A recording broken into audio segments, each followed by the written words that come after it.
Greetings viewers, welcome back to the channel. In today's video we've got some more Subaru news slash rumors to talk about.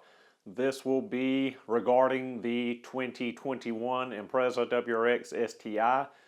We might have gotten our first look at what may be the final production model. We may also know some specifications and what the new engine is going to look like for this global platform WRX STi.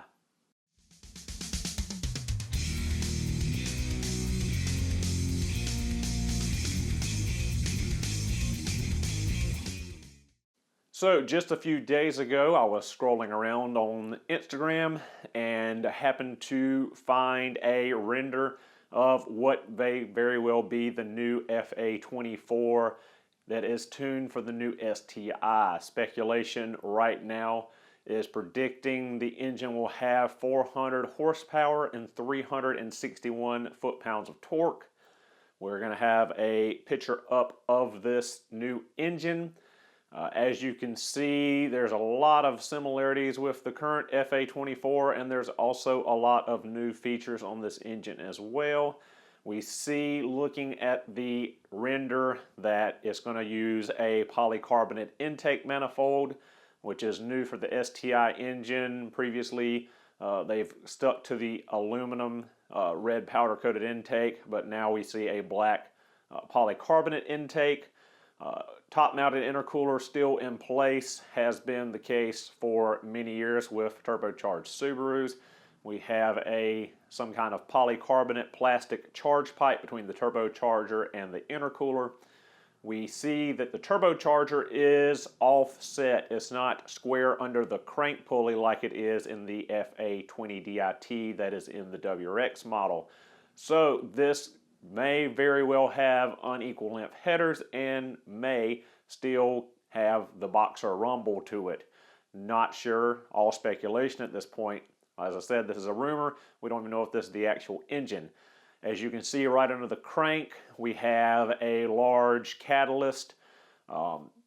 Assuming what all they need to get this engine to pass emissions, Subaru has been struggling in the last the last decade or so to get the boxer engine, especially the turbocharged cars, to continue to pass the ever-increasing EPA mandates for emissions, carbon dioxide, and other pollutants. Off to the opposite side of the engine, we can see what I can only assume is the engine oil cooler. Right under the oil filler neck there. We're not seeing a top-mounted oil filter like the FA20. We're not seeing the top-mounted oil cooler, but I can only assume that's what that chamber is. It kind of looks like an EGR cooler from a diesel engine, but we know this is not a diesel engine, so my bet is that it's going to be where the oil cooler is. Other than that, it pretty much looks what we're used to. If you look down the side here, you can barely make out, looks like the same Diamond brand ignition coils. We see that it's utilizing two belts, one for the AC alternator, crank pulley, and a standalone belt for the water pump. Nice that it retains the external water pump as the other FA series engines do. Makes that a lot easier service than the old EJs with having to remove the timing belt and all the components to get to the water pump. Other than that, it looks pretty much what we're used to so far.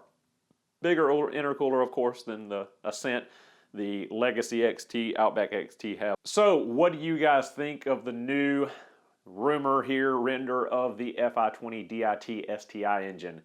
I myself believe it's probably going to be the genuine article. I think it is a Subaru official render. It does not look like one that was done by, say, a news outlet, automotive journalists, things of that nature we see pop up with concept cars and possible renders of new vehicles.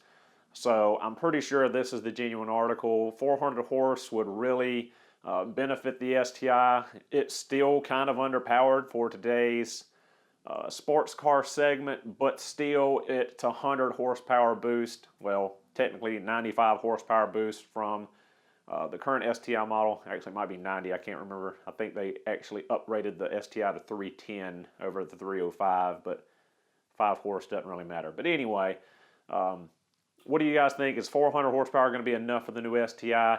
Is it really going to drive sales? Is it going to make it more competitive again? Is it going to take back market share that has been slipping for the last 20 years or so due to the aging EJ257 that we've had since the STi hit the US in 2004?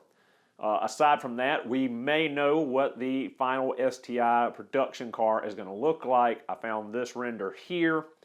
It basically is a rendered sedan version of the new LaForge concept. And looking at it and the LaForge, if you've looked at the previous model, the 15 to current WRX STi, it shares all the same body panels with the LaForge aside from the wagon hatch area. I know a lot of you, including myself, wish Subaru of America had brought the LaForge to US market. I'm confident it would have sold very well, but Subaru of America for some reason thinks that buyers in the US no longer want wagons, which is not true. I myself prefer wagons over sedans, and I know a lot of you viewers do as well. That aside, if we look at the new LaForge concept, I'm pretty sure we're just going to see a chopped down sedan version of it. They say it's a concept, but I see this more as a prototype car. It looks like it's fully realized and ready for production at this stage. It does not look like a typical concept car where you basically see the outside shell on some old test mule drivetrain to take around to car shows. This looks like a fully ready to go into production model. So based on that, and the speculation going around, I'm pretty sure this is what the new WRX Impreza body will be. I'm pretty sure this is what the new FA24 DIT STi engine is going to be. Pretty sure it's set in stone that this is what we're going to see. Maybe a couple minor tweaks here and there. I'm sure the STi will get the big wing as usual, a bigger scoop as usual, large Brembo brakes. Other than that, speculation on, the front bumper, side skirts, things of that nature that set it apart from the regular WRX and base Impreza models. So what do you guys think? Do you think this is the most accurate representation we have so far of what the 2021 will be? What do you think of the drivetrain? Do you think it's enough power? Do you think it's going to bring back people to buy STIs? Although I don't think they've really been lacking for sales in the market. Most dealerships in my area do not keep them in stock or can't keep them in stock because STIs still are selling very well. So that basically does it for this little bit of news, speculation, rumor video. Hope you enjoyed. Thank you so much for watching, and I'll see you guys in the next video.